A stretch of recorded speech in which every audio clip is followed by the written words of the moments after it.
great job. Yeah, thank you. Amazing painting. Oh, yeah. Oh, I think that was your first well-timed sound effect. It's a learning process here. Also we have like I like that you look back like, where's that coming from? I know. Like, are there more people here?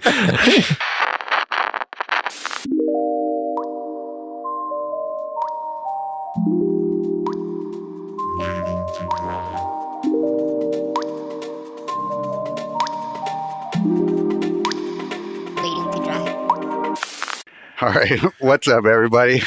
Goddamn, I'm so rusty at this. Re-edit. That's got to Sergio has the best interest. Yeah. That's got to stay. It's the best. Oh, man. All right. Welcome back to Waiting to Dry. We are super rusty at this. Well, at least I am. This is the first episode we've done in about three weeks almost at this point. So we got a new toy. And so, yeah, that's going to be my main contribution to this podcast from now on. Well, the voice that you hear is Sergio Lopez. I'm Josh Lawyer. And we got Patrick Mathews on the show today. Hi. Perfect that your voice cracked in the middle of it. Yeah. Thanks for doing this. Yeah. Thanks for coming to the studio. Yeah, this is our first return studio because you shared. Well, no, second, I guess. Because Hiroshi. No, Hiroshi's is at a different part of the. No, compared to Adam called first return. You mean to the same location. building? Yeah. So I was wrong. I take it back. Second, silver. That's pretty good. Yep. But yeah. You share the studio with like a group of dope ass artists. I share a studio with Nate Van Dyke and Cody Miles and my wife. We share the big space in here. So Caitlin Kushner. Okay, that's awesome. And then up front, we just have a new guy, Franklin Lay. Oh, he's in here now? Yeah. Awesome. So, nice. Franklin. That's cool. And then we have Colton James in the back room. And, he's a tattoo artist and artist in the city. Nice. That's cool. Yeah, talking about tattoos, is your stuff seems to like almost like parallel tattooing in some ways. Like I don't know. We can just dive deep into this shit. Yeah. I mean, I'm heavily influenced by like tattoo imagery. Yeah. And yeah, I love tattoos. I have a lot of tattoos. I saw side cheek in your Instagram. Yeah. I think I haven't put a finished picture, but I did finish my back, so it's not just lines now. Okay, nice. But yeah, there's like a lot of crossover in that type of imagery. So it's like skateboarding, punk rock music, and then tattooing. They all kind of share a similar kind of culture, like subculture. So, and those are kind of things that I grew up with. Right. So, that's what really heavily influences my work right now. That's cool. And maybe not so much stylistically in some areas, but definitely like the type of images. So skulls, animals fighting. Yeah. It even has like a feel of it sometimes. You know, like maybe like the early or late 80s, early 90s, like skateboard graphics, like that with like the neon colors kind of, but you're just using it in a different way. Yeah, exactly. That's like I have a series of ink drawings I'm working on right now that uses like day glow colors, and that's all pretty heavily influenced by like late 80s, early 90s kind of skateboard graphics. That's cool. And even the technique and style, like I kind of emulate some of those old skateboard graphic artists. Nice. Yeah. Did you just kind of grow up in that era and that was kind of like the iconic imagery you lean towards? Yeah. I mean, even as a kid, I remember like some of the first drawings that I've made were ones of like skulls and, you know, of course, like all the superhero stuff, but it was like definitely like skulls and snakes and, you know, just tough guy imagery. Yeah, for sure. But yeah. That's cool. That's awesome. Did you grow up going to like punk shows and all that? Yeah. I scene? mean, I think I was like, I grew up kind of in a lot of different places. So I was originally from, I was born in Virginia. Okay. And then kind of moved around Virginia a lot when I was young. And then we moved to Pennsylvania. I lived there for like 4 or 5 years, and then moved to Texas. Oh, wow. Houston for 5 years, and then moved back to Virginia. And that's when I kind of like was at the age where I can go to shows by myself. And and we lived like right outside of DC, so we had a lot of access to, those types of shows and punk rock music. And That's cool. I remember going to shows. What was the reason you moved around a bit? My dad worked for Department of Treasury. Okay. So, oh, wow. So we got transferred around a lot. That's crazy. Yeah. That's cool. So what brought you this direction? I was in college. I went to William & Mary, and I was studying architecture. Oh, you were? Yeah. And I got to a point where I had to like make a decision of like, is this what I want to pursue? And I came to the decision that architecture just wasn't for me. Like I worked as a draftsman and a model maker at a couple different firms at the time, and I really liked that aspect of it. But every other aspect of the entire design process, and like there's especially like for a junior level person, it takes kind of a long time to get to the point where you're actually designing buildings or something cool. Oh, so I kind of backed away. I wasn't designing anything. I was making renderings of other people's designs. Oh, I see. And that's the element that I found fun, the rendering and the making models, like physical models out of Mapboard. And I did not like the actual design process. That's cool. So yeah, I kind of learned from that, and I just like the drawing aspect. So I ended up, taking a break from school, worked at an art supply store for 2 years, and then saved up enough money and I moved out here. Didn't really have a plan. Stayed with a friend for a couple weeks, found a place, and then just started working. And then I just needed to be out in an environment that was like a little easier for an artist to kind of progress and move forward. There's not very many opportunities in Virginia and DC for like a young artist. How dare you? Yeah, I would imagine. But yeah, at the time it seemed like a smart choice, and for sure. Yeah, came out here. And how long ago was that? It was almost 12 years ago. So yeah, has it been that long? Yeah, I moved out here in 2007. Oh, okay. January 2007. It's a good chunk of time. Yep. Nice. So when you went to architecture school, is that where you kind of got your art chops, or did you? Kind of. It was in a design program, so it wasn't for an actual architect certification or degree or whatever that you get with that. So it was the design element, and then you'd have to take another 2 years. But at the time I was taking a lot of printmaking classes and some different like sculpture and drawing and figure painting. So I was like consuming like a lot of like, or meetings. A bunch of different meetings trying to figure out what I liked. And I gravitated most towards printmaking.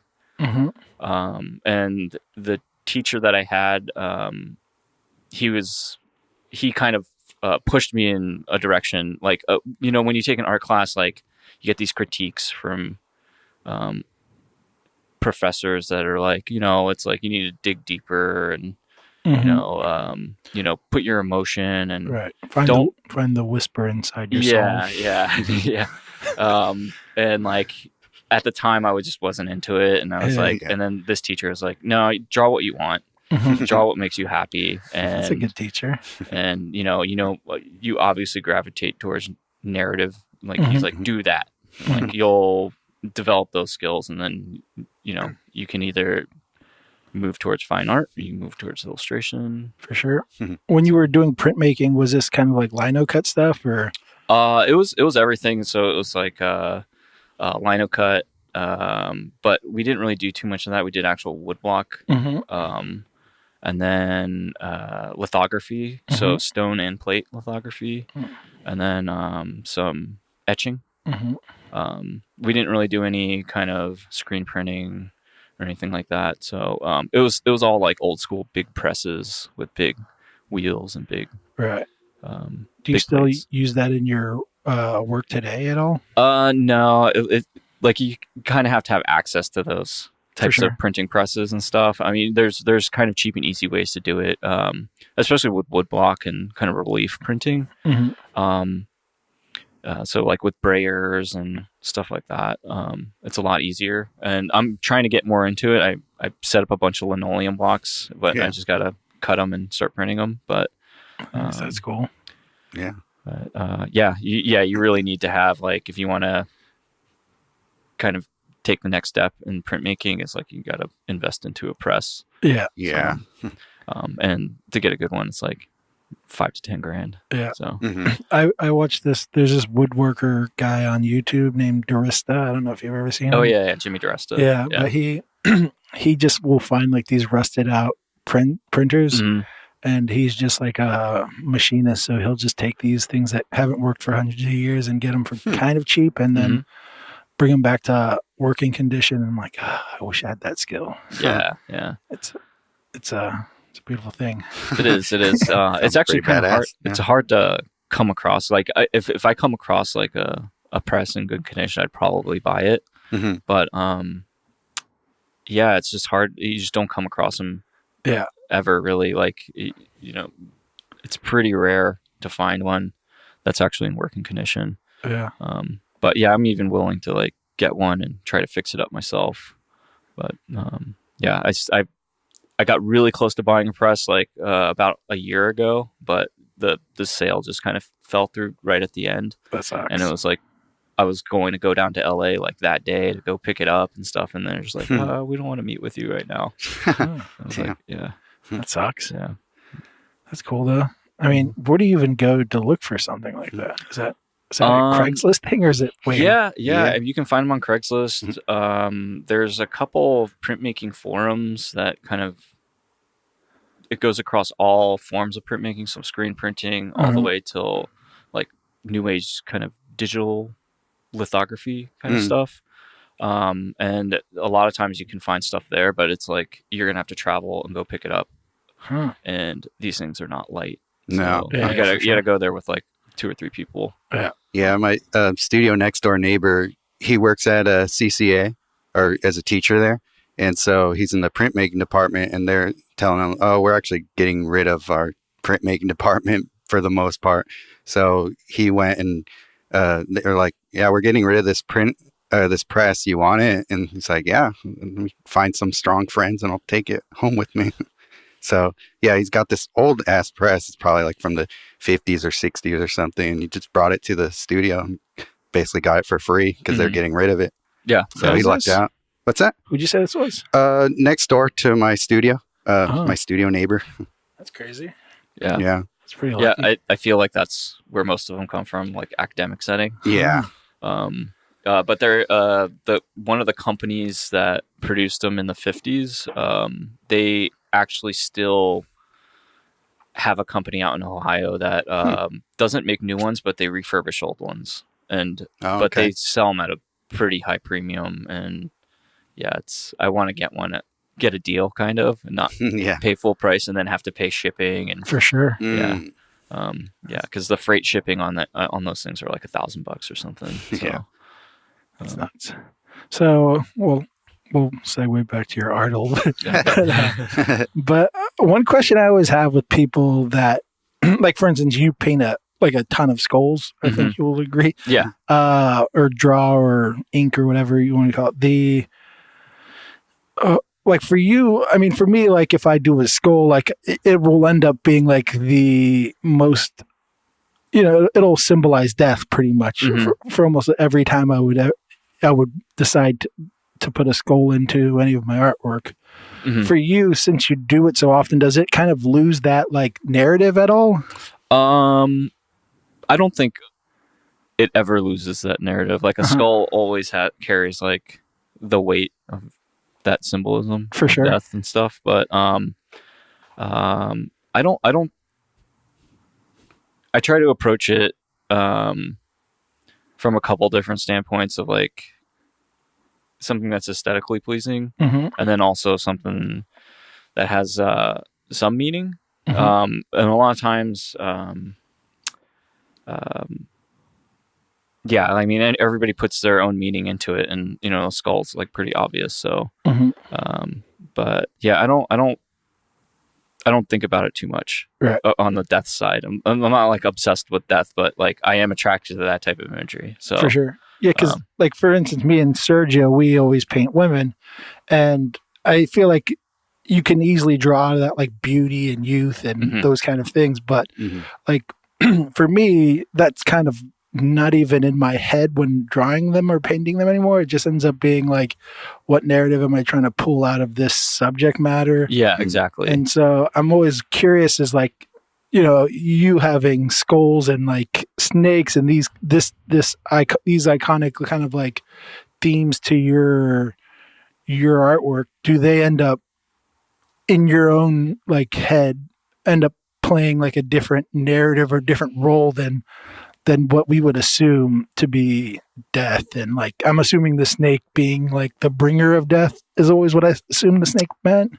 Yeah, I mean, you can think of it that way. But I did a painting of a skull with a snake coming out of it, and then there's mm-hmm. like a kind of a nighttime scene behind it, with like the moon. But mm-hmm. In that respect, I think it's like the snake is a symbol of rebirth. And that's kind of I think it goes back to like Greek times where the snake is like, it's on the nurse's symbol. Mm-hmm. And yeah, like it's right. a symbol of rebirth because it sheds its skin and it's like it's a new.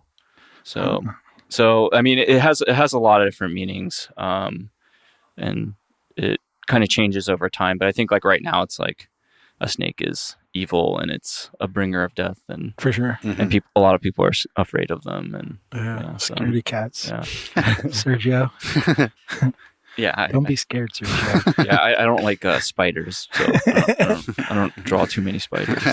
Is that true? Yeah. Oh wow. Yeah. Yeah, cool. I get kind of sketched out like sometimes when I'm like referencing like a spider, mm-hmm. like they're pretty gross looking to me. So. That's crazy. But like snakes don't bother me too much. So. Did you have any bad encounters as a kid? No, I just always have been afraid of spiders. Like all other bugs, I'm totally fine with. Like I can handle like centipedes and, you know, just like any other kind of 6-leg bug. If it has 8 legs, I hate it. It's those extra 2. Yeah, totally. That's crazy. You ever hear about that? Like how like snakes, babies are like naturally fearful of them. Mm-hmm. I always wonder because like if you've been afraid of spiders, I wonder if that's like just built into your system since from like I don't know. That's like one of those weird. I don't know if it's like woo woo or just like actual science or whatever. Yeah, it might be like evolutionary trait to be naturally afraid of those things. Because someone was saying that that's like a sign that you're like memory. Like people use it as like, oh, memories get passed on. Mm-hmm. That's how we're afraid of snakes or something like that. And I always wonder, like, I don't always wonder. I sometimes wonder. Barely ever, probably. But yeah, that's cool. That's crazy. I have no fear of animals. I have like heights. That's the one thing for me. I don't like heights either. Yeah. I recently found out that I'm very afraid of the open ocean. Oh, really? Yeah. Yeah. Like swimming in the open ocean. That's crazy. Okay. So like That's I went snorkeling and then like looked down and it's just like, you know, the depths. Oh, wow. Yeah. Okay, that part of it. Yeah. I see. Yeah, I love that. Yeah. I just went snorkeling and I loved it. No, I was like terrified the whole time. I mean, I went through with the whole thing, but yeah, it was terrifying to me. Yeah, that's crazy. I mean, I understand the ocean fear because like it's the unknown, right? And there's things called sharks that will shoot up and pull a seal and just through the air, which seals I'm assuming are pretty heavy. So yeah, I get that, but I don't know. But I'm also Islander, so maybe that also is just like built into me to not fear that because my wife's seems to be afraid of it as well, and rightfully so, I think. It's like heights for, like, if someone's not afraid of heights, I don't understand that. I'm like, you can die. Like anytime, I mean, I don't know. We were just watching on the TV screen at this bar, those Russians who climb up like the towers, and just watching those makes your hands sweat. Yeah. You know, it's crazy. I think for me, it's this weird thing where I'm afraid of like the distance between like the ground and the floor. Is like, I always just think of what I'll think about on that fall. Yeah. Like, fuck, this is it. like, I don't want that. I just want like it to be like, yeah. Like instant, if possible. That'd be great. Right. I don't know. See what happens when you draw skulls. You just end up leaning towards talking about death. It seems like. That's cool. I mean, so you said like you lean towards a narrative in your work. I think you said a teacher noticed that about you. Yeah. I mean, I feel like a lot of fine art, it's an implied narrative. It's either through like a portrait or, like a still life. For sure. I always try to incorporate some story element, or some kind of history to the image. Yeah. If not outright, just like this is telling a story. Right. Narrative's important. And it plays an important part in most of the, classic great works. For sure. Yes, Sergio.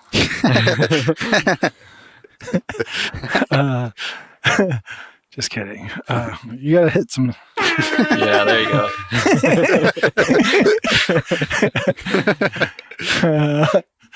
I need a just kidding sound effect. But yeah, I mean, we've had this discussion probably a good more than any other discussion. That and should you go to college as an artist are the two like reoccurring. But I mean, I think like narrative is this like interesting thing because like there's people that make amazing art that don't use narrative or don't pursue narrative as and I on the other hand do, and I enjoy it, and it helps me probably create in a certain way and also get through a painting. I don't know. It's like, it helps me like if I'm trying to explain something, it kind of forces me to finish what I'm trying to explain. It's like, the story's not over till I write the end, or if I'm super fancy, I'll write Finn. Super classy. But yeah, do you ever use it in that? Like, do you ever use it as a tool to finish art? Or is it just kind of there? I think it's just it's the structure of the image in a lot of places where it's like, you can actually, create your composition around like, movement and trying to tell a story, and a lot of times, especially Western art, it's like right to left, like how you compose images, and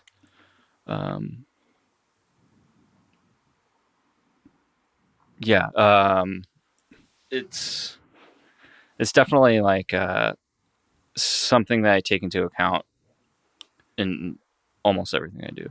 So that's interesting. The right to left thing is kind of interesting too. Yeah, it's just like a natural, like, because the way Westerners read, right. Especially like in printmaking, it's important.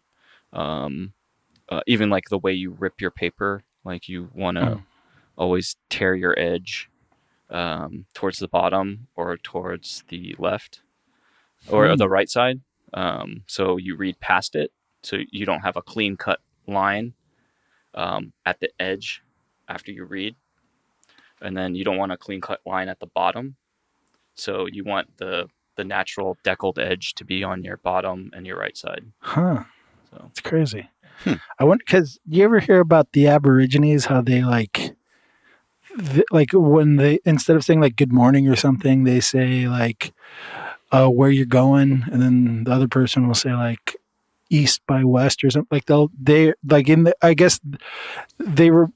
It's like this weird thing where they're always aware of where north, south, east, and west is always, because they're so like direction is such like an important thing to them, and so they like greet each other with direction and all that things. So I wonder if. Do you know why that is? Why direction's so important? It's just kind of like no, I don't know that. Okay. No. Yeah, but I wonder if. Just because I never think of like left to right being an influence, but it definitely is. And I wonder how like other cultures art is influenced by things similar to that, like direction being like, oh, like them, you know, like we say like, oh, go left at the street and then take a right here. They'll say like, go west on this street and take north up 3rd Street or something like that. So I wonder if those influences somehow can be read through in art. I don't know. I'm just ranting here about.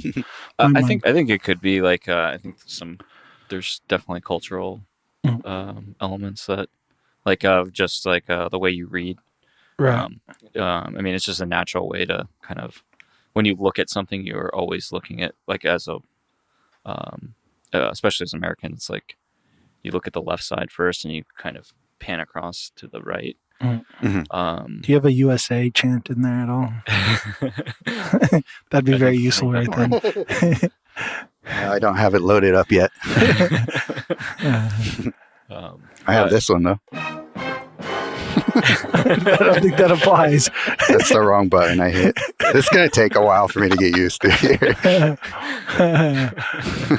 Sorry about that. We totally messed up your train of thought. So you were saying as an American? Yeah, I mean, we read images as we read words. And I think like I think you can look at some Asian art, like some older Asian art, very vertical images. And, you know, they incorporate text in a lot of like their scroll work and stuff. So their images are much more vertical than, you know, Western images at the same time. So that's cool. And for someone illiterate like myself, I'm probably like just all over the place. Yeah. Someone with dyslexia like myself. Nice. That's cool. I never thought about that. Sergio? Neither have I.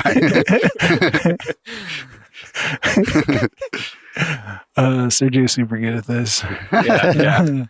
That's cool. So did you end up going to like any like artsy art school? Like no. Or like I moved out here and then I started working at a skate shop. Oh, that's cool. I was just working in the shipping department. And then they found out like I knew how to use Photoshop.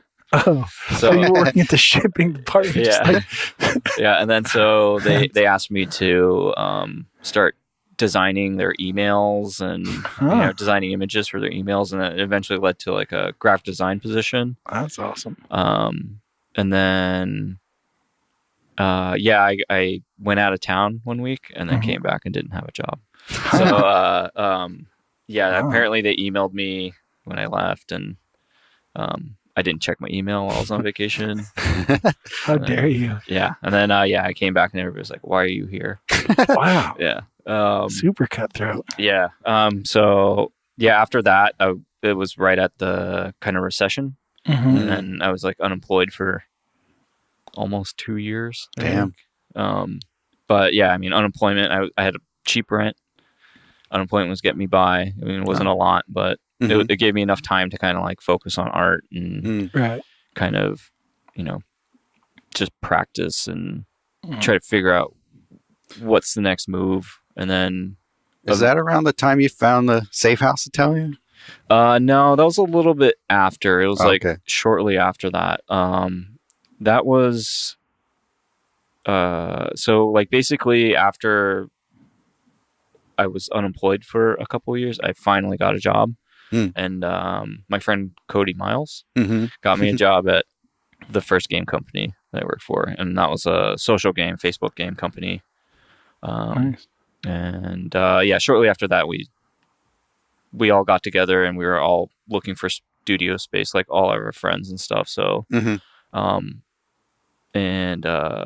Carl Dobsky and Jeremy Mann kind of spearheaded trying to get a studio going, or have like a big studio space. Like Carl's going to run an atelier style school out of it, and then Jeremy was going to have a studio and kind of have a community of artists. And I was lucky enough to be friends with them at the time, and kind of snuck my way in there. Nice. And then and that's where I kind of like really focused on oil painting and kind of more traditional mediums and a more academic style drawing. So. And do you because you kind of, for the most part now, lean away. It seems like you'll like dip your toe into that every once in a while. Seems like at least from your Instagram, it'll like every once in a while see like an oil painting here. Yeah. And I mean, the subject matter is usually like I'm assuming your dog, which is pretty awesome. Yeah. I should start doing that. I need to start painting my dog. Yeah. It seems like it would be super fun. It is. I paint my dog a lot, and painted past dogs a lot. But I do dip my toe into oil painting occasionally now. I kind of stepped away from it after being in that type of environment. I kind of stopped doing ink drawings. I stopped doing more graphic work. Not really too much digital work on my own either. And then kind of moved away from more illustrative, more commercial stuff, and then try to focus more on the academic fine art. And that's a result of just being surrounded by all those like amazing painters and just trying to not compete, but like try to fit in with that type of art, because I don't think they would have like at all the safe house shows, I don't know if they let me like put like a super like a flaming skull with like a giant snake on it. So it would be like a still life of a skull with like a little snake skin next to it. For sure. But it was I don't know. I do dip my toe back into that, and the last time I did it was for a safe house show out in LA. So I think that's my last like complete oil painting. So it's like you think it's based off of like kind of wherever you're trying to present the artwork? Is I definitely like when I'm asked to do shows. Since I do such a variety of work, I'll ask them like, what kind of work do you think? Like, why do you want me to have a show here? Like, what work do you want? Right. And then I can give them an estimate on like how long it's going to take me. Okay. And then if it's like an oil painting, it's probably going to take me a couple of years probably to get enough work together. But if it's like ink drawings, like 4 months, I can get a whole show together. So that's cool. Awesome. Damn, a whole show in 4 months. I mean, it's pretty straightforward. Since ink is like so direct, there's no noodling around. It's like just get your drawing right, and then it's just application. Right. So yeah, that's one of the cool things about your work is it almost looks digital. Like I don't know if that's like on purpose, because I remember when we were at Bagger's place, he had a ink drawing from you. I just remember when I first saw it, I thought like, oh, that's a nice print, and then I was like, oh no, that's ink, and I'm like, oh, that's really impressive. Even just kind of like the unison of each brushstroke of the ink pen. I get that a lot actually. They're like, oh, I thought it was vector. And but no, it's just you get that line with the brush, either a brush pen or I just started using Series 7 brushes.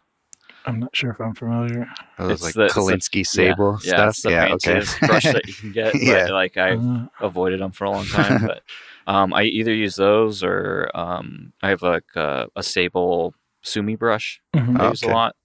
And then just a fancy brush pen.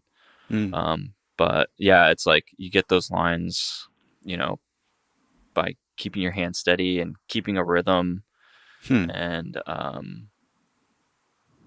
just repetition, doing it a lot. I mean, when I first saw, a few drawings by like skateboard artists I thought they were using just like a micron, a tiny micron, and like making these like nice like pointed tips filling them in or something. Yeah, and then filling them, and that's what I did when I initially started, and then found out it's like, oh, they just used a brush, and then you try it out, and then it's like, oh, you can't get it as regular, but over time it's like you get a rhythm, and then you can kind of.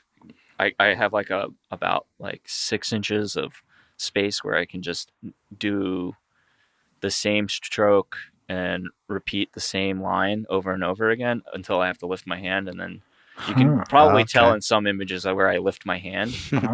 But it's just practice. Craftsmanship. Yeah, that's what I try to go for. Like, just make it as clean as possible. Right. And I kind of almost like make it for reproduction, so like it'd be easy to scan, easy to actually make vector, and then easy to reproduce. Yeah, and there seems like there's also a thing you do where you seem to block off things. I don't know how exactly, with some kind of like masking thing, and then you can kind of put in your like background coloring, and then sometimes I don't know if you block it out again to put in like an inside fade or something like that. I just use frisket film. There's a bunch of different ways of doing it, but frisket film, like, it's amazing. It's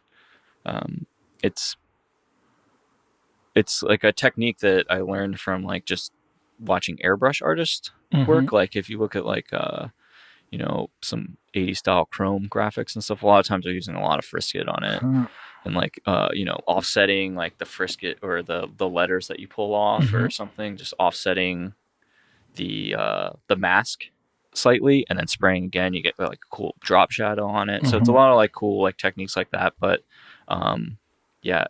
that's cool. It's just all frisket film and an X-Acto knife. And that also adds to like that digital look that kind of the ink drawing is as well. It's like this, it almost looks like you, just because how clean the edges are, it's like, oh, it looks like you printed these things on, just because the edges, and there's like a fade and then another fade, but for the most part, if you try to do that with paint, there would be little tells here and there unless you taped it off. Yeah. I've definitely tried it. Like initially when I first started a couple of these techniques, I was trying it with like watercolor, or like, just covering the entire sheet with watercolor and then trying to draw on top of it. Right. And never get like a nice clean fade. And then I just started using the frisket and spray paint. And it gets super clean. Yeah, it's super cool. And that's kind of what I'm going for. So that's awesome. Yeah. Nice. Now I have to play around with this frisket paper. I think I have some. I just never. I don't know if you guys ever do this, but like you see like something you've never messed with at the art store or something. You're like, sure, I'll grab it. It just like sits on the shelf for like forever, and then every once in a while, like I'll pick something up and use it. I'm like, how did I not ever use this? Totally, it's the best thing ever. Yeah, I have a whole shelf in my studio where it's just like. I went to the art store and it's like, that's cool. And then it just sits on my art shelf. So that's probably an expensive habit we have. I know. I have so much shit. If you ever go into my garage, it is just like packed with stuff that I might use once or twice. Right. But whatever. I also like play around with wood a little bit, so it's like a whole nother section of garbage I collect. But that's awesome. And then you showed us earlier you're doing like these ceramic like paintings. I got inspired by just other artists who are making like household goods, and they are very popular. Yeah. And if you put your art on like a dish or a bowl, like you can sell it like almost immediately. People are like super stoked on household items. There's like something weird about the functionality of art. Like, if you can use it, I don't know. It's also weird because you have to find something that's like a decent amount of surface space. That's why I always thought skateboards were like meant to have great artwork on it, because they're just like a perfect surface for artists to create artwork on. Totally. But, you know, there's not too many random surface areas. A fridge, I guess. Yeah. That would be cool. But yeah, home goods. Definitely like goods. That's a good tip. I was just doing a bunch of... Write that down, kids. But yeah, I did a bunch of ring trays, and my first batch I like sold almost immediately after I put them online. Wow. And then made a second batch that I'm trying to like stack a bunch of stuff right now to put online all at the same time. But yep. That's interesting. That's cool too, because plates are like pretty good surface space. You could do something interesting with that. Yeah, if it has like a function, I think people are into it. Like the ring trays. Like a lot of people who are probably into the type of imagery I do probably wear rings. So yeah, like ashtrays too. Yeah, ashtrays. Yeah, it's an ashtray or a ring tray. So. Yeah. And people that probably like my art probably eat food. Yeah. So that's good. Yeah. I'm willing to bet on that. Interesting. Millions. About to make millions. Have you ever done anything on a product, Sergio? Like on something other than like a print? You mean like doing it with my own hands on it? Or just having it printed out on different things? Because like on Society 6, they'll print stuff out on so many different things. They have like their whole like home decor section. You can have your stuff printed out even like on cutting boards and the tops of stools, all sorts of crazy stuff. But you haven't hand painted? But I haven't hand painted on there yet, no. That's interesting. Now my mind's going every which way. I'm like going through everything I own. I'm like... couch, probably not gonna work. I remember when I was during the MySpace days, there was some guy who hit me up and he's like, "Oh man, I'm creating this like these couches that are gonna have artwork on them. They're gonna go huge." And I was like, I mean, I was pretty young. I was like, absolutely, I will. And it led to nothing, like most things. But that's the only thing I think I ever got close to painting on something for sale. Now I'm thinking. Because, you know, there's like art shows where they make you paint on things. Yeah, the coaster show is super popular right now. Coaster show, yeah. And they had like a Post-it show. I forget who had a Post-it show. But yeah. But, I mean, MJ's painted on birdhouses. Oh. And some other stuff. I can't remember. I don't know. I've never been a part of one of those shows. I guess I'm not that cool, but whatever.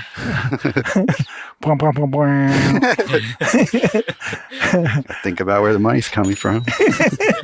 My God. It's the most... Oh, yeah, so I don't know if you want to explain this at all, because our Sergio got a new toy is where the sound is coming from, listeners.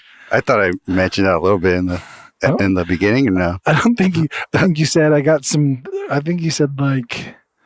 Well, okay. I got a little sampler machine, and I loaded up a bunch of silly sound effects. So that's all this is. Am I ruining it?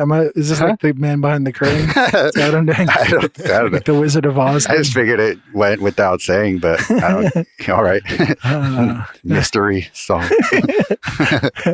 I don't know. I don't know. Maybe you're right. Or maybe they thought I was doing it with my mouth. Okay. Maybe they thought I was. Your special talents. Nice. Did you ever skateboard what's his name? at all? The guy from Police Academy. You're that guy. What was his name? Motormouth? Is that it? What's his name? Michael Winslow from. That's the actor's name, but no, I wasn't. Wait, Michael Winslow. I think that's what his name was. I have no idea, Anyway. but I know what you're talking about. Yeah. Yep. Mm-hmm. So, did you ever skateboard? Need the cool back to art. Yeah, cool.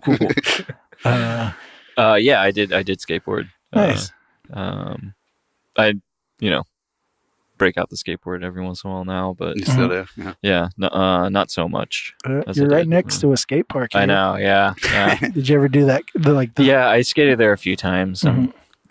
and I also got hurt there a couple times. So, like by people or? oh no, just skating. Like, yeah.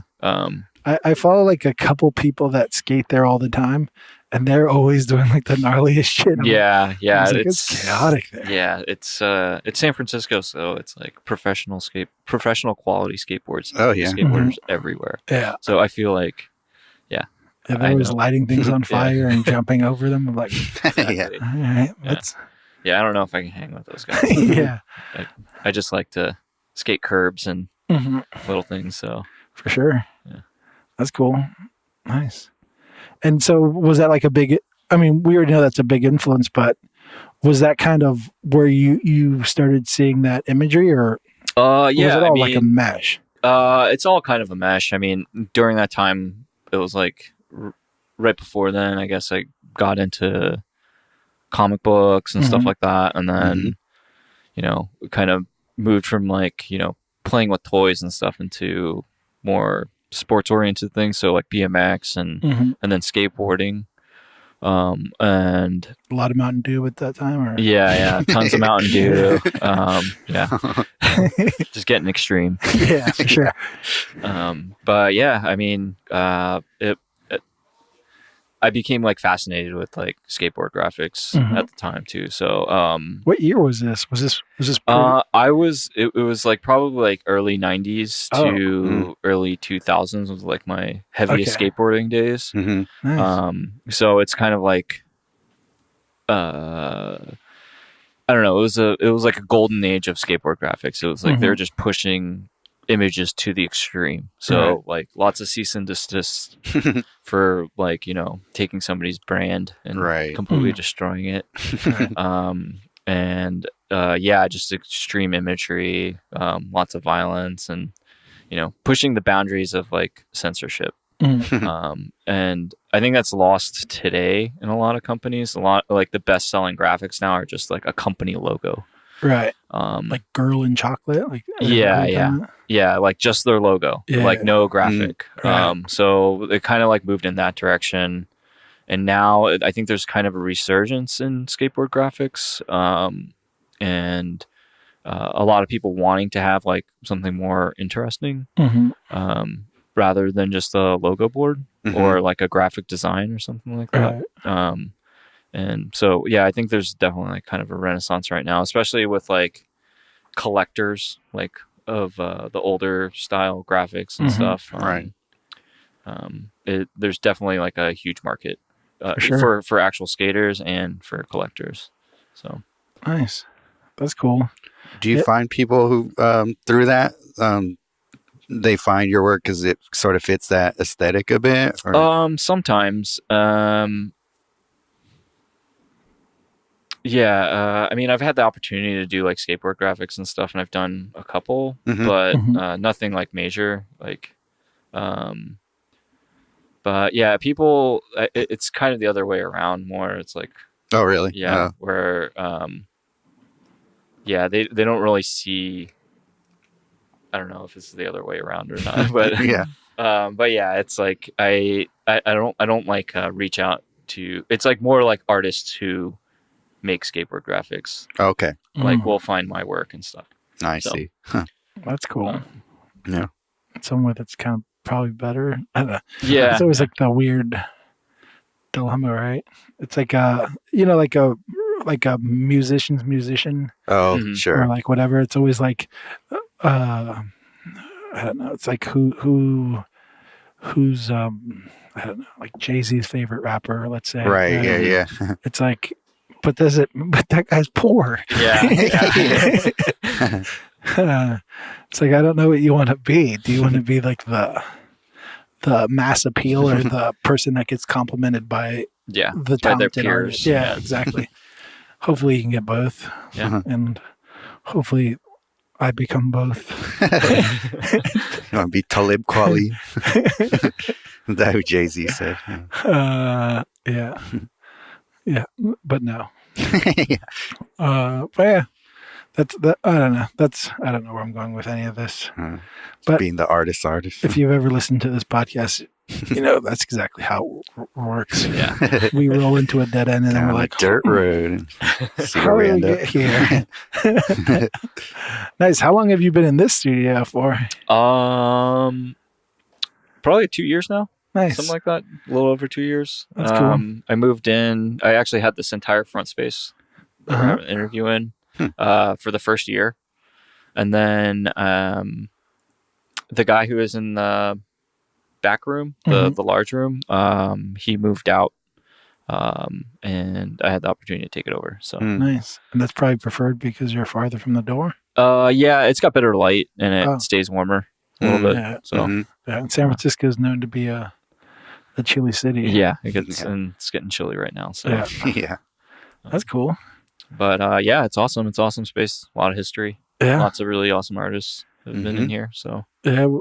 When we interviewed Nate, he kind of told us a little bit and was like, damn, that's cool. Like, I mean, having like, I've never been in a studio like this. I'm always like curious as to like the environment because I mean, for instance, Sergio, he shares a studio kind of with a bunch of building, but it's closed off to the artist, so he can kind of be sheltered and not become friends with people, which is probably his go-to move.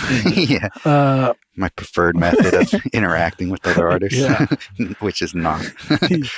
But in a space like this where it seems like it's pretty open, and I'm assuming you guys will wander into each other's studio every once in a while. Oh yeah. All the time. Like if we'll end up chatting for quite a bit, but we do at some point like shut the door and then start working, and then we'll have breaks and hang out and stuff. Nice. We did a couple weeks ago. We were all kind of in that mood where we didn't really want to work, so we just hung out. And Nate has a Nintendo and an old TV. That's awesome. We just played. It's like a thick ass TV. Yeah. It's a big TV, and actual old Nintendo, and just played baseball. That's awesome. So it's Did pretty you fun. blow on it at all? No, we didn't have to blow on it this time. But, That's cool. The old Nintendo. It was funny because growing up, we were like we weren't wealthy at all. So when we got a Nintendo, it was like first my brother found it from like someone throwing it out during spring cleaning, and he was like, "Look, Nintendo." And we were like, "Fuck yeah!" And it was during, I think, like Sega Genesis was out at the time, and so we were like getting everyone's like hand-me-down video games. And, and my brother had like the perfect like technique for blowing in the cassette or whatever to make it work. And did you guys ever like stuff so he figured that you can like push the game in and then you hold it down, you shove another game inside as well, and it kind of holds it into this, I don't know, but what does that do? It makes it work.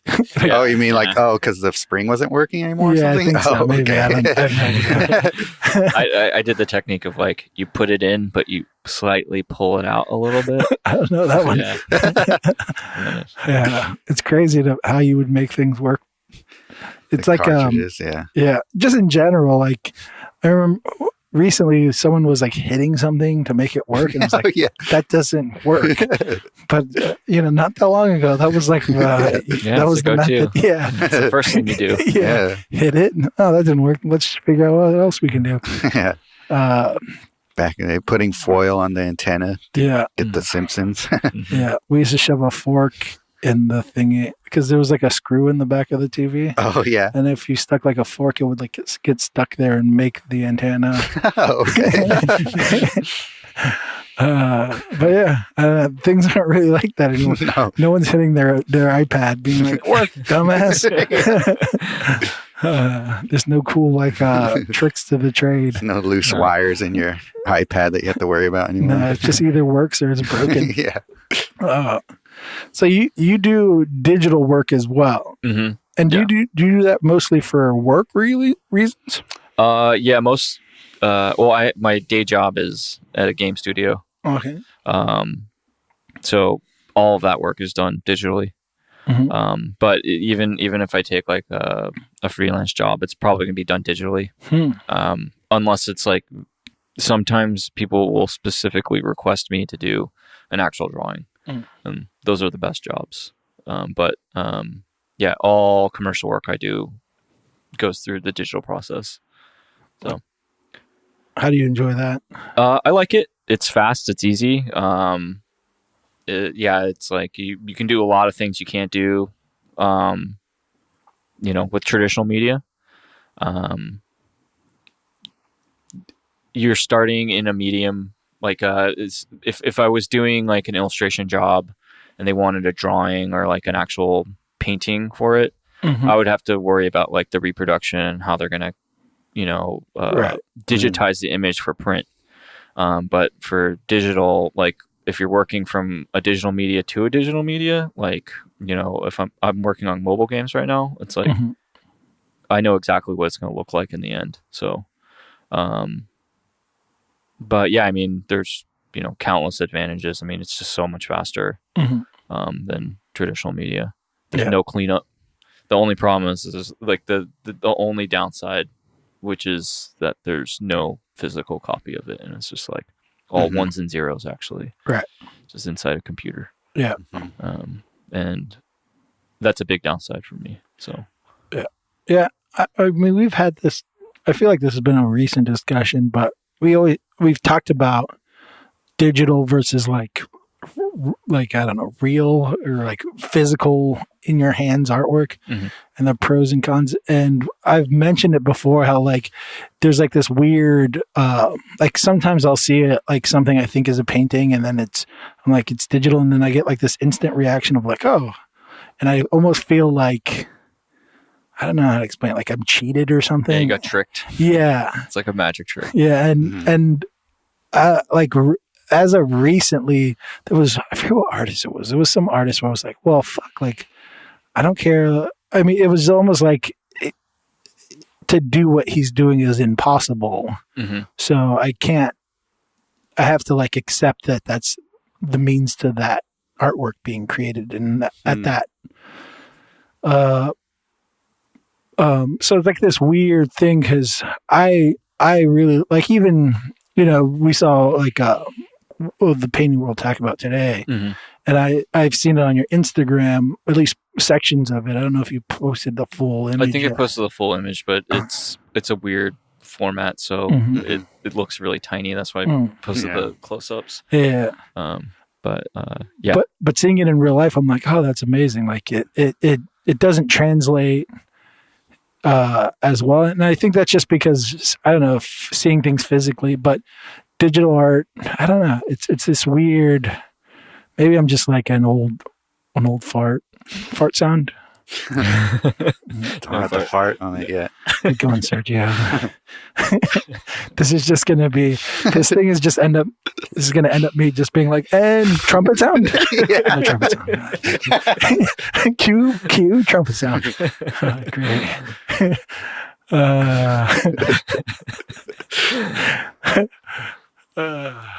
But yeah, also that's a fart joke. So we have I think we started that with Nate. I think we started this like we have a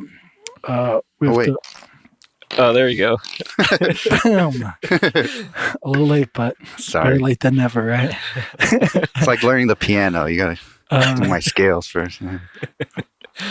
But yeah, I was saying as far as like digital work, it's like this weird thing where for me, like I've been just judging it harder than like actual art. And I'm trying to like slowly stop doing that. But I mean, I love it. There's some amazing digital art, but I don't know if I just judge it harder or there's something weird about it. Do you think it's because like the barrier to entry is a lot lower? It's part of it. Like you don't need that much setup to do it. You basically just need a program and you could do it like on your iPad or whatever? No, I think it's like, I think I just judge it because they're allowed to do things I can't. I get jealous of it. Control Z and all that shit. Yeah. And like the colors that they can use, I'm like, I can't use that color. That's not fair. Like I can't, or like if I do, I have to like build it up very, like they can just like put in like these like glowing colors. And I'm can't like, dodge and burn in real life. It takes me so long to do that if I decided to, but yeah, I don't know. It's definitely like digital strange. Like I have a love-hate relationship with it. Like I think if it's in a gallery, it should be like traditional media. Because I've been to shows and stuff where it's like that's a digital painting that they just printed out. Right. Oh yeah. And that makes me sad. Yeah. I know that's the other weird thing is like it's the fact that like say if I go to a gallery show and they have a digital painting, then I go like, well, then what stops them from just like making a billion of those? Exactly. Like I don't understand why this one is special, I guess. But I don't know. Maybe I'm just crazy. Just the word special is kind of weird in general. But yeah, I don't know. There is something nice about owning original artwork too. Exactly. You know, and compared to owning a print, it's like when I have original, I'm like, oh, it's amazing. I treat it much better than if it's a print. Yeah, for sure. Even when I'm like buying prints, I don't like buying digital prints. Right. I want like actual printmaking technique involved. So screen print or lithography, something. I just don't want a computer printing that's it. A good move. I definitely have broken that rule. I mean, I've broken that rule as well, but but that makes a lot of sense. I definitely look at the print quality and stuff like that. I definitely like traditional. I want some kind of traditional hand touching it for sure. That's a good. And I've done like screen prints and stuff that are completely digitally drawn, but like the printing process makes it tangible, like to a real thing. And it requires like a certain skill set and technique and human time. Yeah, exactly. That's awesome. That's a good way of thinking about buying prints.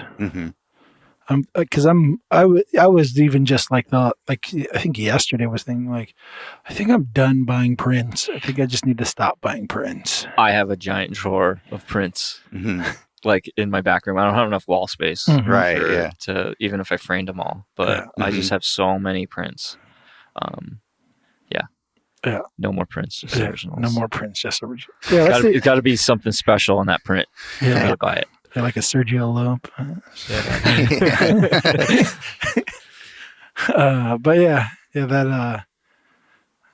What do you guys think about embellished prints?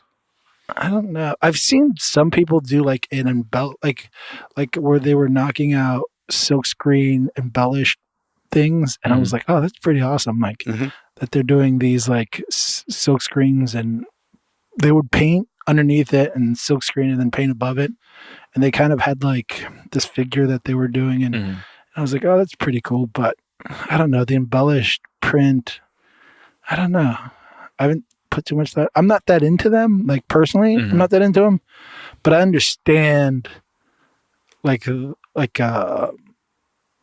someone being like, that was his hand that made those marks, or her mark, or whatever, or her hand that made her mark. There. It's 2018, John. Sorry. But if I'm gonna buy a print at that point, hand embellishing barely makes a difference for me. I kind of like, if I'm not going to buy an original, then if I'm deciding that I'm going to buy the print, making it a hand embellishment doesn't sell it that much more for me at that point. How about yourself?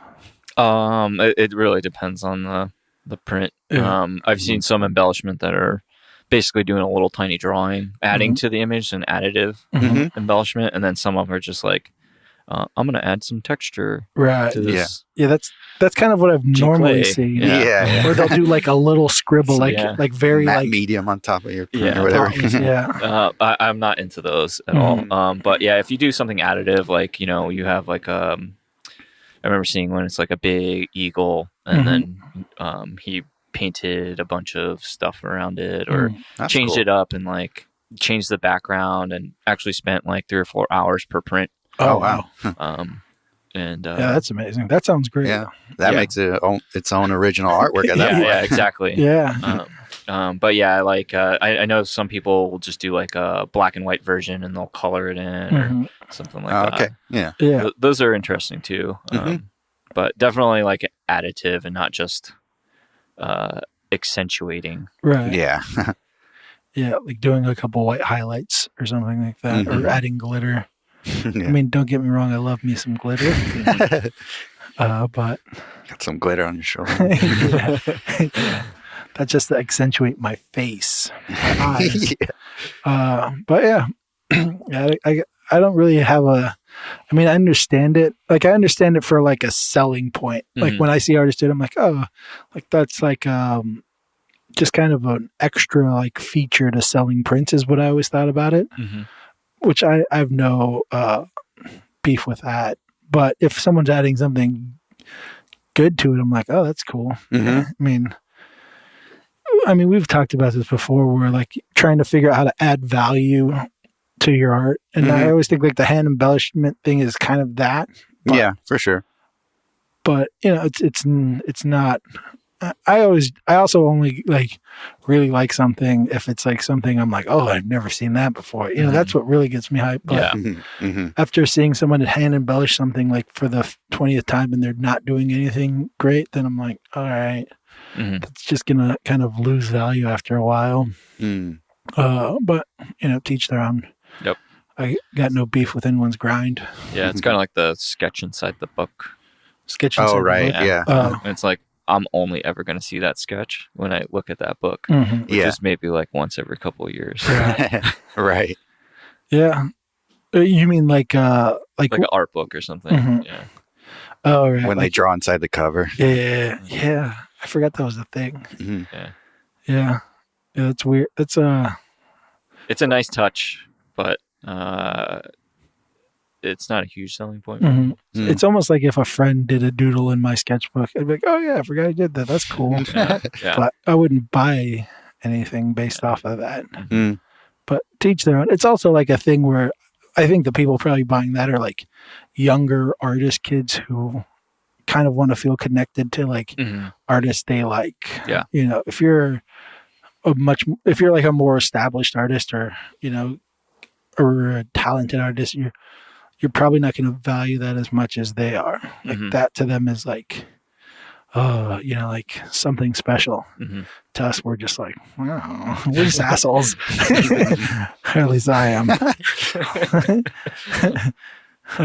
Asshole sound? Sorry, that's the closest I got to an asshole sound. It sounds played out, Sergio. And why did you get the sloppiest sounding fart? Seriously. You couldn't find a nice clean fart. And I said, boop. It was like,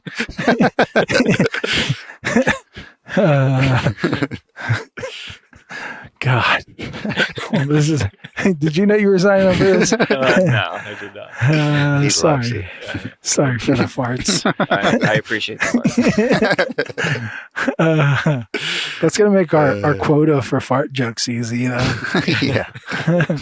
Just going to knock out 3 of those and we'll be good. Fuck, I forgot what we were talking about. Oh, drawings and sketchbooks. Yeah. Yeah, I don't know. There's all those like little things you can do. I feel like that to like move paint. I mean, as artists, you want to like make money doing this too. I mean, we all love doing it, but it's like you still want to get paid so you can live and pay for art supplies and all that. So there are these like, I feel like the longer you do art, the more you're like, oh yeah, like you can do this to do that. It's like at at the lowest level, it's like just do prints. Like that's the most like seems like the most standard bare minimum of trying to sell your art at a lower price range. Mm-hmm.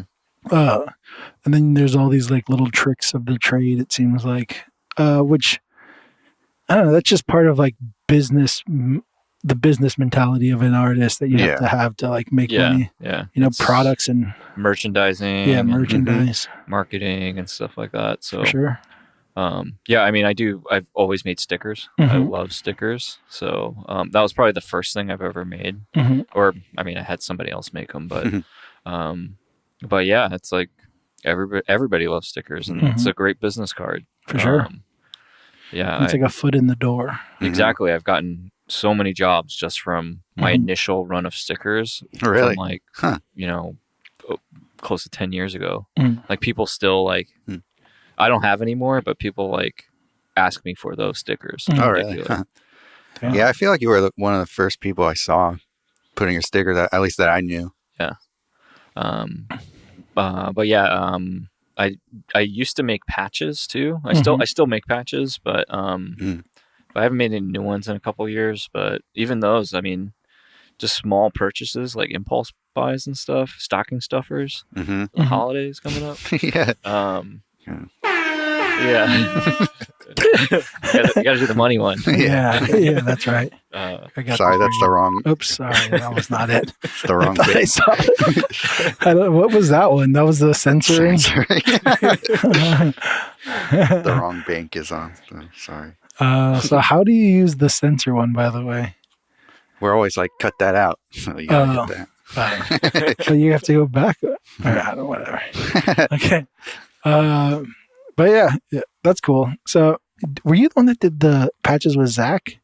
No, Zach. Was that Cody? No. He did one based off of like our old studio together at Safe House, because me and him shared a studio, and he kind of did a rendition of our logo. Like a skull. Yeah, skull with an eye patch, and there's like we were in Studio 6, so he puts like maybe a it was Roman. a sticker. Did you do stickers with him or something? Yeah, we did do stickers. We did like a combo. Like at the time, I was painting just like a ton of skulls, and he was painting a ton of luchador masks. So I did a skull with a luchador mask on. Okay. Yeah, he gave us a handful of those. Yeah. I painted or digitally painted those. But yeah, that was a while ago. I'm actually don't have any more of those stickers. So I know a guy. Yeah. Get some pro. Yeah, Zach actually has some of my first stickers too. He like showed them to me. That's crazy. Or he sent me a picture. He has like a huge stash of them. Oh, really? Yeah. So I need to get some of those too. Nice. Do you do anything else like product? You do like clothing or anything like that, or? I did T-shirts. I do prints. I just hate doing prints. Just because everybody wants one. Like they like can't afford the originals. Like I'll buy a print, and then I make prints, and then nobody buys them. So I have like I have a giant drawer full of prints right now. Multiple drawers full of prints that I haven't sold. But yeah, I do. It's like I'm like, how much? And then I'm like, I just said I'm not buying prints. I'll give you one. But yeah, I do zines. I made a zine last year off of like my old my show from last year, maybe the year before, and just took all the pieces, put it in a zine. But to make it kind of special, I hand bound it. So instead of staples, I just use thread. Like you personally hand bound it? Yeah. Wow. And then, there's like a small stamp print in the back too. So that's cool.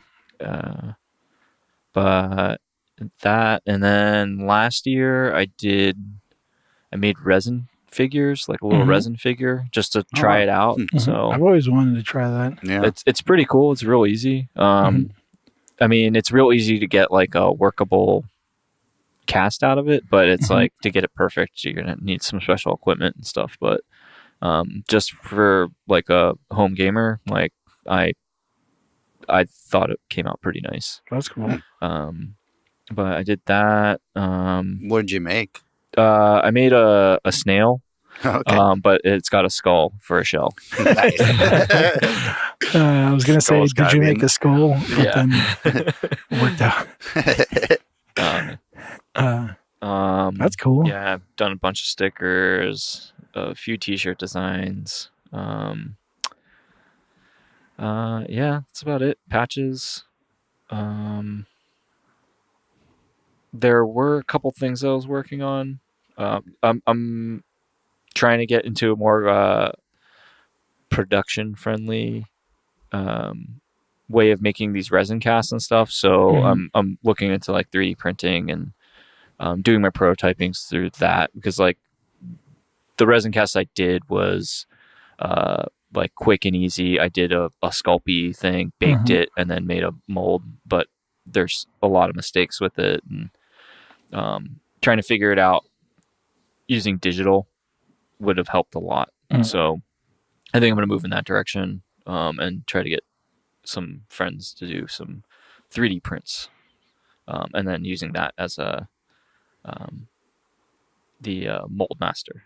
So Nice. And then you plan on making these little sculptures over and over again, or do you? Yeah, definitely. Like I mean, 3D printing is good for like prototyping, but not good for production. So I would just use that for to make the cast or whatever. Yeah. And then Nice.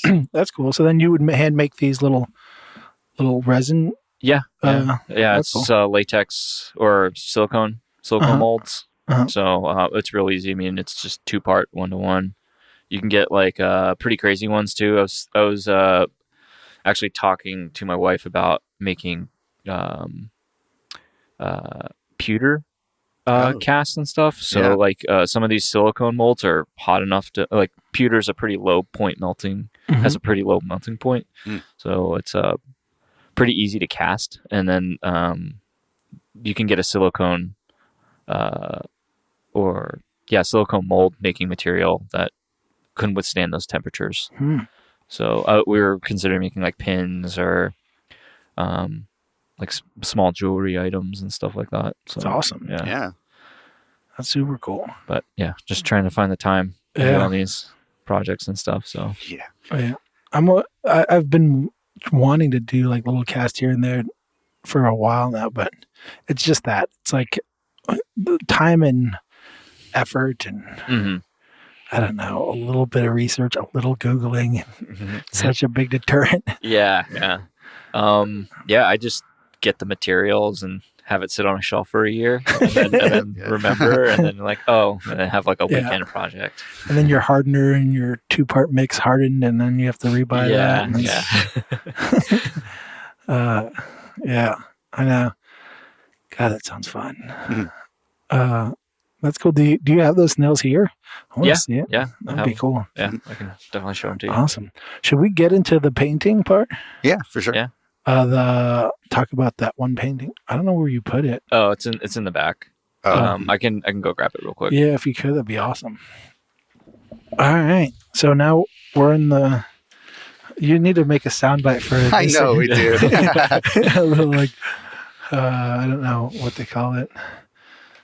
The talk about a painting. So what is this, watercolor? This is watercolor. Awesome. Damn.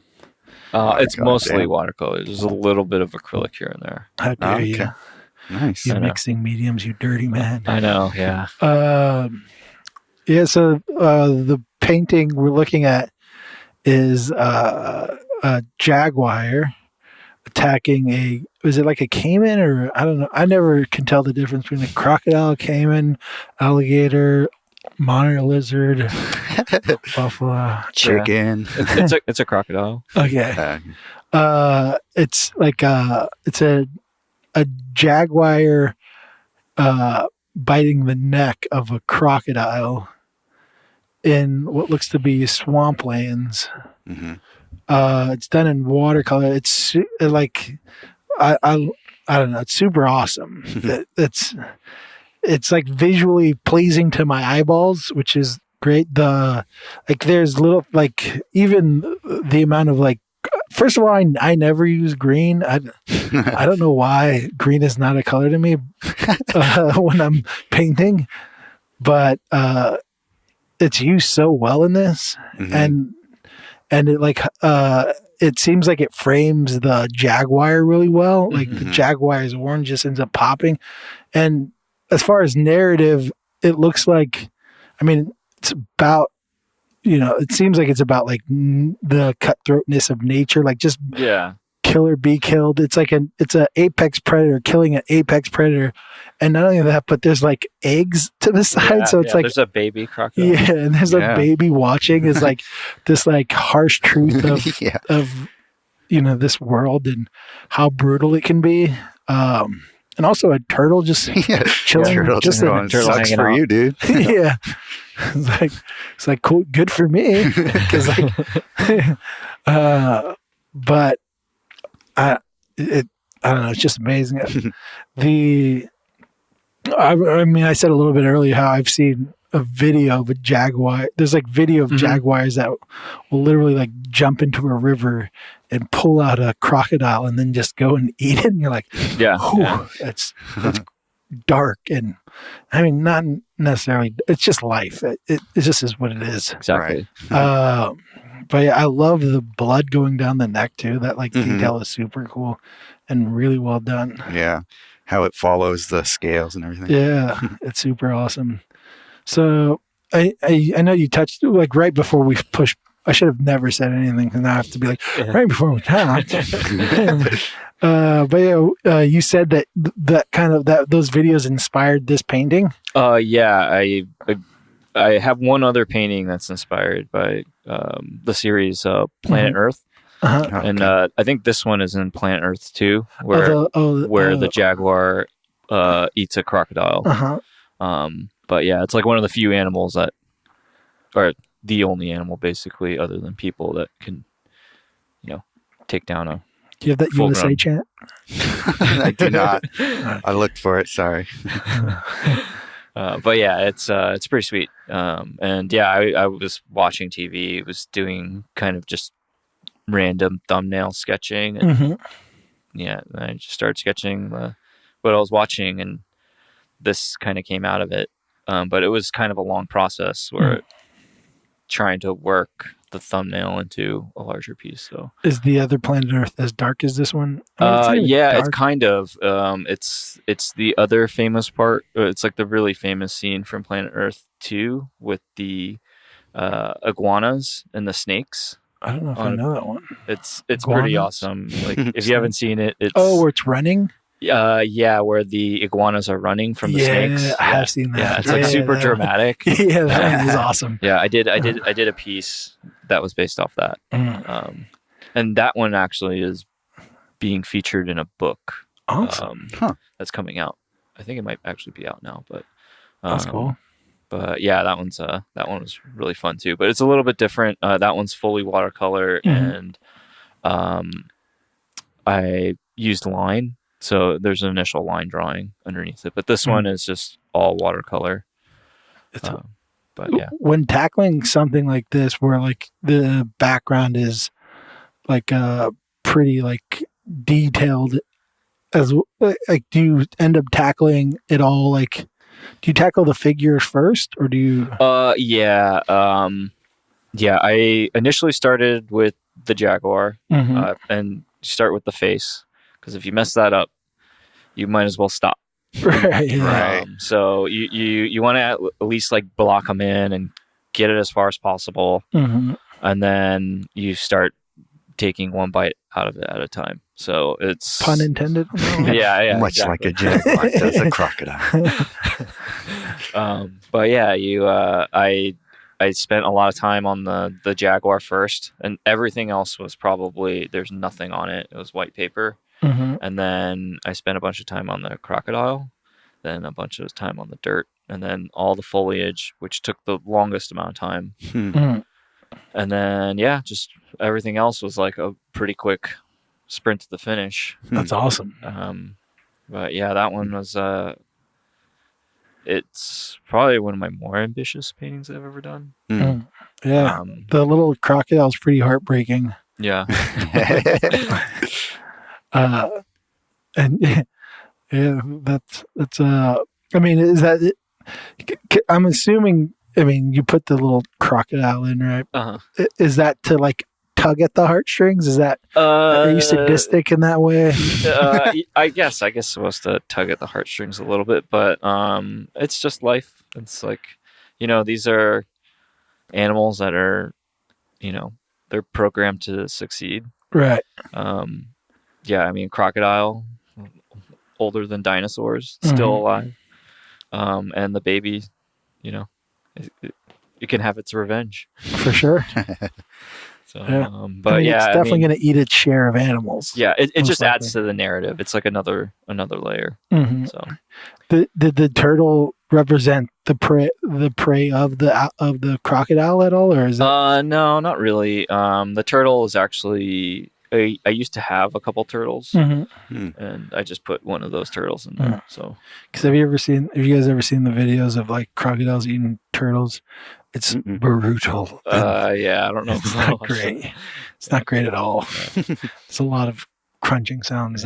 Jesus. It's sad. Yeah. But it's like a weird thing.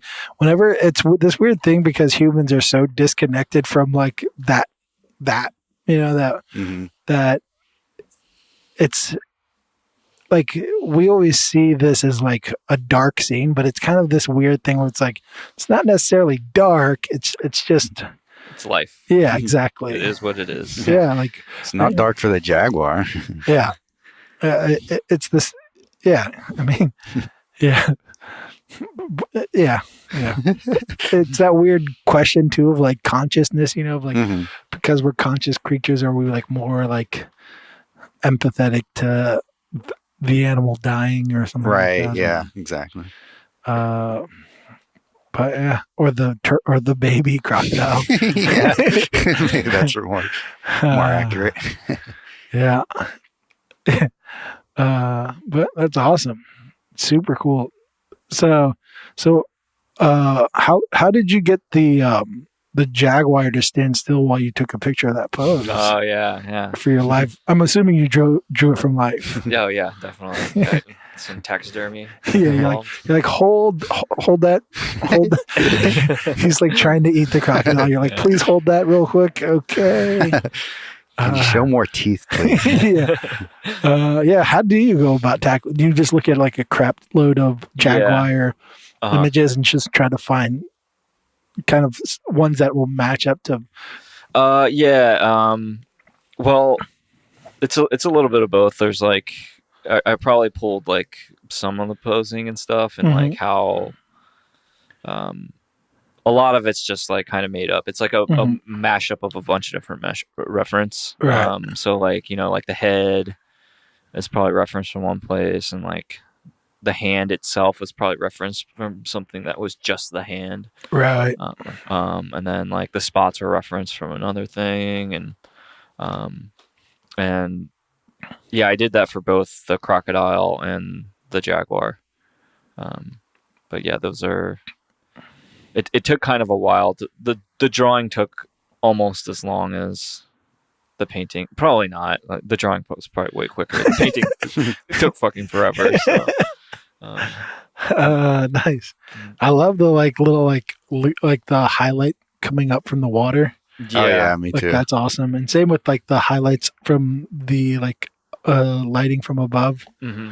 Both those like little highlights are awesome. Yeah, that's what really like separated the image from the background. Right. Mm-hmm. Yeah.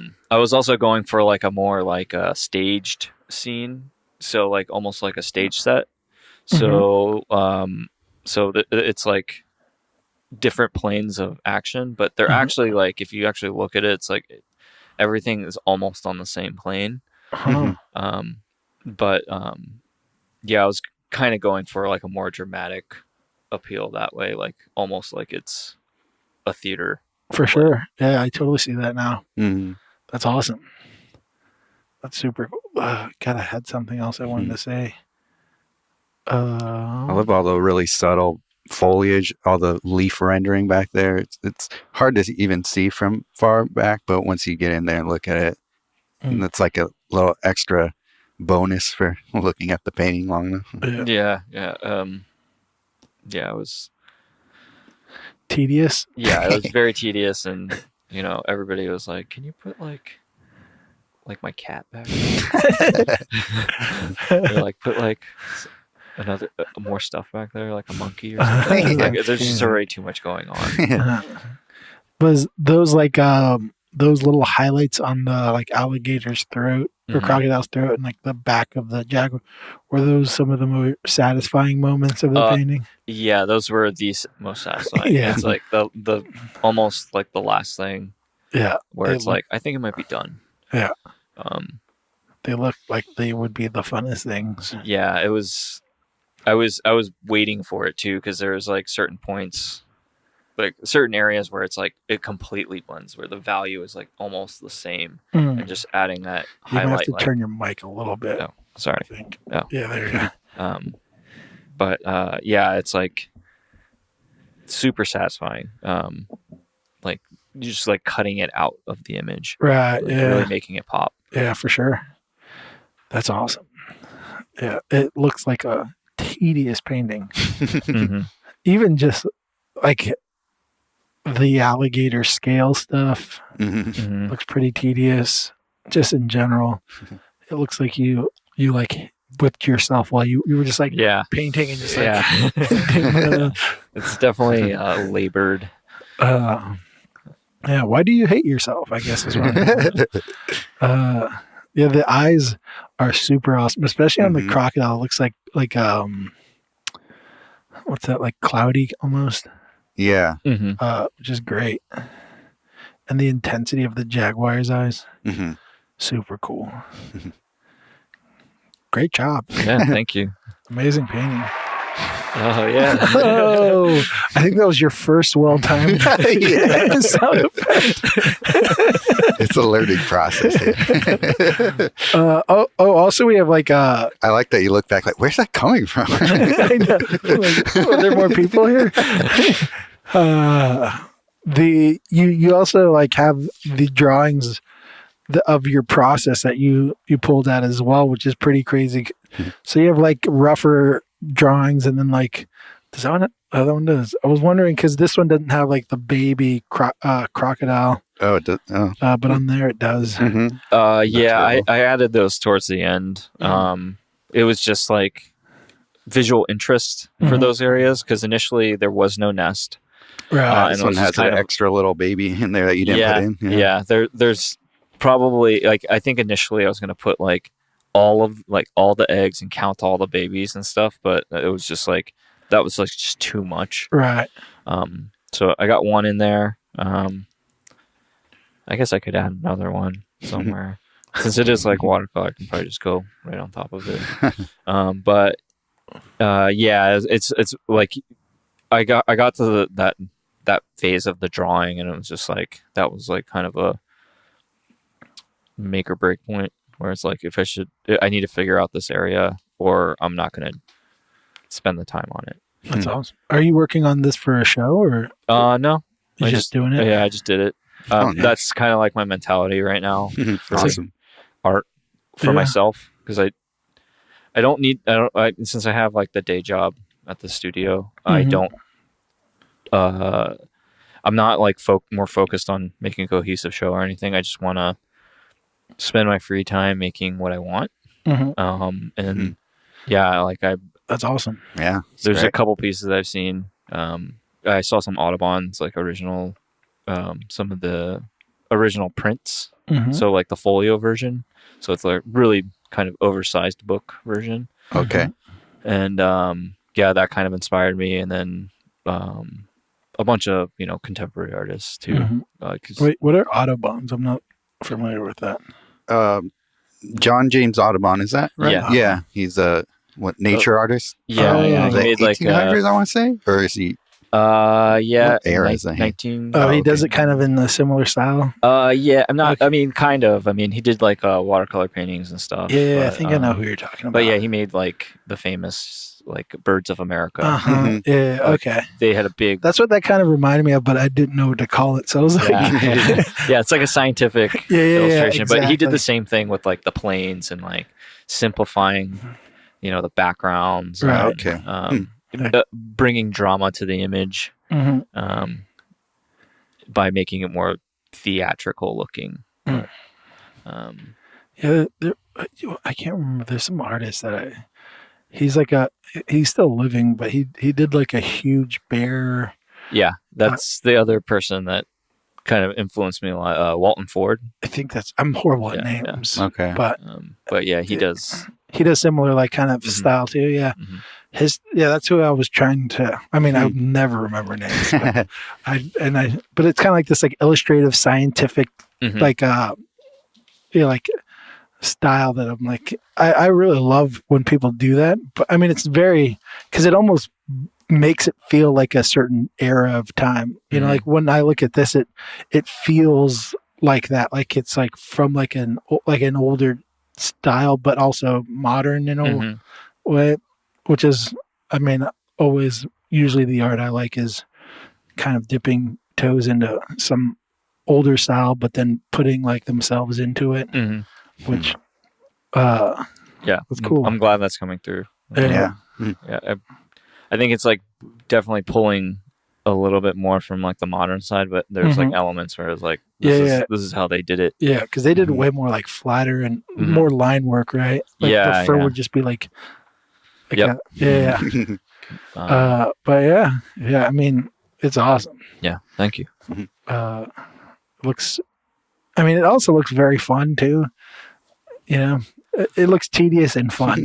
Moments of fun. Yeah, there were some very fun parts, and then there's like parts where I was like, I don't know if I want to do this. Yeah, and I did take a break from it too, like a 3-month break. Oh, did you? Oh, okay.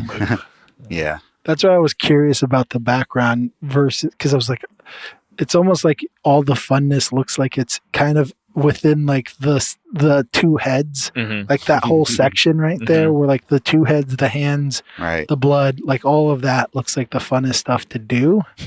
So it's almost like, do you knock that out first and then like just trudge through the rest, or do you? Yeah, I mean, I just knocked that out first. I mean, I didn't bring it all the way to completion. I saved like the best parts. So like basically I only did the orange I see. Of the jaguar, and the orange and the yellow. I didn't do the eyes. I didn't do any of the blood or the pinkness of the nose. Good moves. And it's the same thing with the crocodile. It was I just did the kind of just rough value and then did like all the speckling and the teeth and the tongue and all like the red colors, the non-green and yellow colors that are not in this, saved for the last. That's a good move. That's smart. It's hard to do that sometimes. Yeah. The background though was the worst part, where it was just nonstop. I only had like weekends to work on this. Because I left it here at the studio, and I'm only here Saturday and Sundays sometimes, and then sometimes one weekday. But it did take a very long time, probably close to 6 months. That's tough. That's pretty. Because do you ever paint that long? Very rarely. Yeah. Whenever I get like deep into a painting, it's like mental games at that point. You're just like, do I want to keep going? I know. Exactly. Yeah. Fatigue sets in for sure. Yeah. You want to move on to your next thing. I did a bunch of stuff in between. But yeah, it was tough. It was tough to get all the way through it. Yeah. But yeah, I'm happy with it. It's like one of my favorite things I've done. So since you didn't do this for a gallery, what do you end up doing? Do you like just like... I need to get this photographed, and then I might make prints. I don't know. But I'm gonna get a really fancy frame for it. Probably put it in my house. Nice. That's what I like to hear.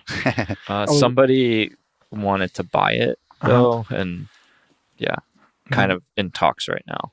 Okay. So possibly I'll sell it, but I kind of want to hold on to it for a little longer. Yeah. I feel like that always ends up making I always feel like that's a good thing, because usually you then throw out a price that's probably higher than your average price. And I feel like it usually sells. I mean, if it does, you probably will miss it, but you'll also be reimbursed better than normal. So it's like this weird thing where you're like, they paid for what it was worth, hopefully. So it's the money is not the issue. It's like me willing to let this thing go. I spent so much time on. And plus, like I was in the bad habit of just like selling everything. Like as soon as I make it, like on Instagram, it's like pretty easy to kind of, as soon as you post it, you might get an offer on it or something. Right. So I was in the bad habit of just like putting on Instagram and immediately like it'd be gone like within a week. Right. And then I'd have a show come up and I'm like, I need to make like a ton of stuff, but I've been making things, but I'm selling it. And so what I've been trying to do is just hold on to most of it for at least a certain amount of time. And maybe have enough cohesive work for a show. Right. But yeah. Not the worst problem. Yeah. I just want to hold on to things right now. For sure. I totally understand that. Especially if you worked really hard on something and you're really stoked on how it came out. It's like that's the best feeling of an artist, is way more than selling a piece, is like being stoked on a painting that took a long time and hard work. You're like, oh, I just want to look at you a couple more times. Yeah. Exactly. Yeah. Fix things.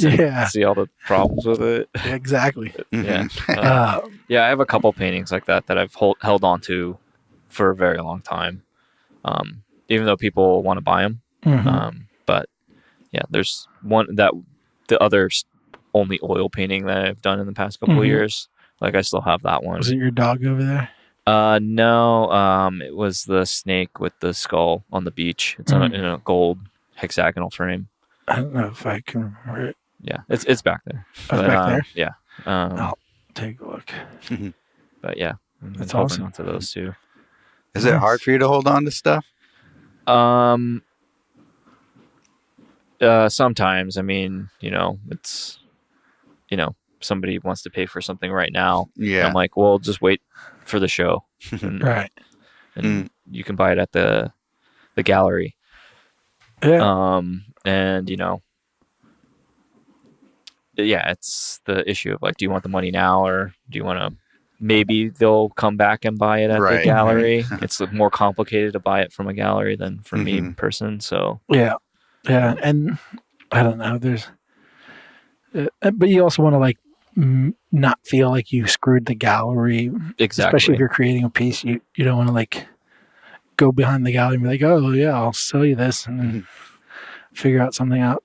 Yeah. Yeah, I don't want to have to put the piece in the show. It's like, I already sold it. Yeah.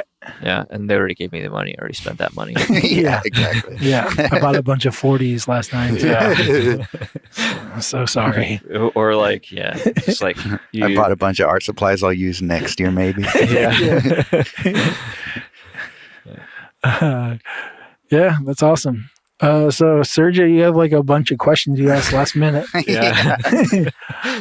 Lightning round. Lightning sound. Yeah. I don't have it yet.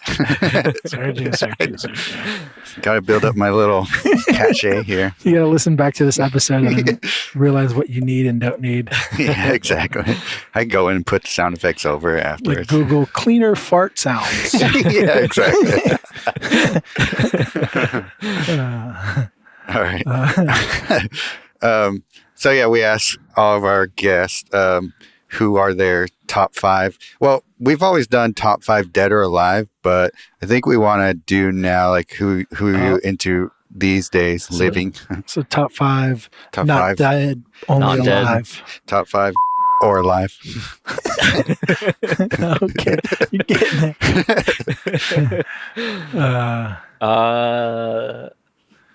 Yeah, that's a tough question. Is it dead and alive? So we're trying just alive. We're trying to change it to just alive, mainly because it seems like it ends up being very repetitive as far as dead are concerned. There's like the same maybe 15 people that come up. Right. So we thought like, oh, let's see like what people are really hyped on as far as living artists that they're like, oh, these are my favorite living artists. Just to, because there's so many amazing living artists. Yeah. I mean, across a couple different genres. I really like I said before, Walton Ford is a big influence right now. And that's like pretty obvious with these watercolor pieces, but I just really like the energy, especially of his newer works. How old is he? I'm oldish. Sounds old. I think he's like 50s. Oh, okay. He's pretty new to the, well, not pretty new, but I mean he's been in the art world for a while now. But okay, I mean like the upper echelons of the art world, like pretty new to that. Yeah, very fancy art shows. Really. Yeah, he does like very big shows. Awesome. A lot of monocles in those shows. A lot of monocles. Heck, so many top hats. I was going to say hecka top hats, which is way better. Hecka top hats. But yeah. Okay, sorry. Like a more ink style people. Like, I mean, there's a few different people who are like in the same category. Like Aaron Horkey. Oh, okay. Yeah. Brandon Holt. Don't know if I know him. Heathen Legs on. I'm horrible at names. I just Google everyone after. I'm like, oh yeah, I follow that person, or I know that person. Right. Yeah. Pusshead. His name sounds familiar. He did like a bunch of like Metallica stuff. Oh, right. Old punk rock and skateboard. Nice. Black and so those guys. Nice. That whole kind of group. It feels kind of good because usually they say all these old dead people and I don't know half of them. So you're just like, but now we're both lost. Yeah. Which is great. Yeah. Gives us something to look up to. Yeah. I don't know, like painters. I mean, people that I look up to, and Sergio. Yeah, Sergio. Finally, someone said. I mean, like just like friends that are fine art painters. Like Sean Barber, Carl Dobsky. For sure. Yeah. Like Jeremy Mann, like all these people, like their paintings are amazing. But yeah, their work ethics are like out of control. It's like something. Yeah, it's like almost superhuman.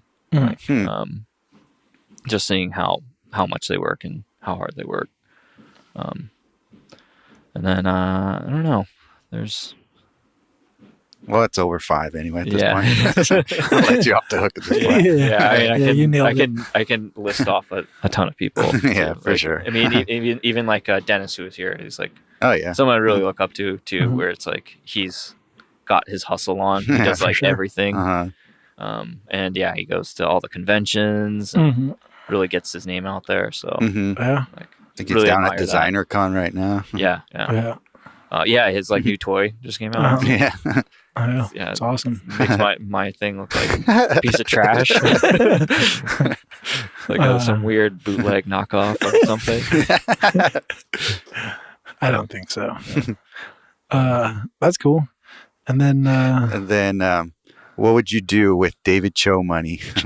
David Choe money. Oops, that's the wrong one. Damn it. Oh, okay, that works too. God, I love these things. This is going to make Plague's day. He's like, you got a soundboard, dude? Oh, can't wait to hear it. David Choe money. I mean, do the obvious things, get the house and pay it off and travel the world and whatnot. But I would probably I've had the dream of, having a giant art space for, to have like a bunch of people come and, that have access to like a lot of different mediums. Like I said before, like it's printmaking is something that not a lot of people have access to just because of the equipment. Yeah. And unless you're in an academic setting, you're not going to get that. And like having a space, something like that, I'd probably spend a lot of money on. That's cool. Getting all the nice stuff and, good supplies and everything. Have a place where people can try everything out and, explore those kind of routes and stuff. So yeah, that's cool. Yeah, I don't know. Because like people that are makers, oh yeah, like they have like maker spaces where they will have like CNC machines and 3D printers and laser cutters. I don't know if they have like any version of that. I guess it's art school, but for like adults that want to just like rent out space and maybe learn like a new thing to add to their repertoire. That's French, I think. I don't really know too many places like that. I know like there's some pretty well known and old print shops in San Francisco, like do etching and stuff. And you can take classes there, but it's like one thing. So like it'd be cool to have like ceramics and it's kind of stuff that people don't really get a chance to do. For sure. Yeah, that's awesome. Have people that can show you the way. Yep. Yeah, that's awesome. Nice. That's David Choe money. That's David Choe money right there. Nothing else? Nothing else, David? What was that? No, that's too low. Hell yeah. I'm supposed to say hell yeah? Yeah.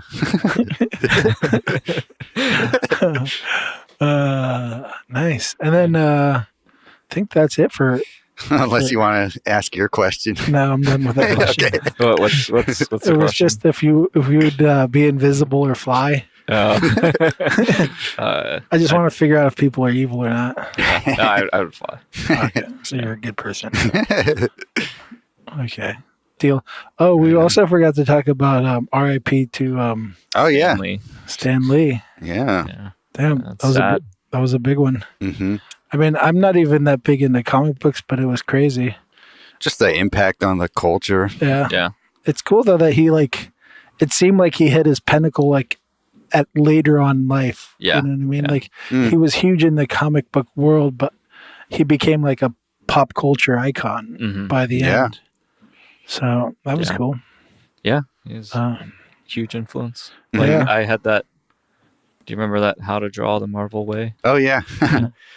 Wasn't he like co-writer of that? Co-writer of that. That's like the first art book I ever got. Wow. Yeah. Man, how many people have that book, you think? Yeah, I still have that. I think probably like almost every artist we've talked to has been influenced by comic books. Oh, yeah. So it's a huge influence on the art world. Yeah, so... Especially this day and age. Yeah, for sure. So it's crazy. And yeah, so R.I.P. to him. But yeah, way to end the show. Yeah, on a high note. On a high. Happy to. Yeah. But yeah, do you have anywhere you're showing anytime soon? I do not have any shows coming up. I like it. Yeah. I mean, you just catch me on Instagram. For sure. Yeah. What's your Instagram is? Just Patrick Mathews? Yeah, right? Patrick Mathews. With one T. With one T. With one T. Yeah. Oh. On what? Matthews. Okay. In both. Oh, yeah. Okay. It should just say Patrick Mathews with one T. Yeah. Should be your phone. Nice. And do you have like a website or anything like that? Yeah, I do have a website. It's art-pm.com. art-pm.com. Yes. Nice. I think that links to your big cartel, doesn't it? Yeah. Right now, I think it links to my big cartel. But if not, there's a store link to my big cartel, which I have patches and stickers. And For sure. I think I might have some originals on there. I haven't looked on it too long. So. Awesome. Well, thank you so much for doing this. Yeah, thanks for having me. Really appreciate it. It's been super fun. Yeah. And this has been Waiting Dry. If you're still listening, fuck off. Yeah. Sorry, I don't have it. The fart sound. What is that? Okay. A laughing guy.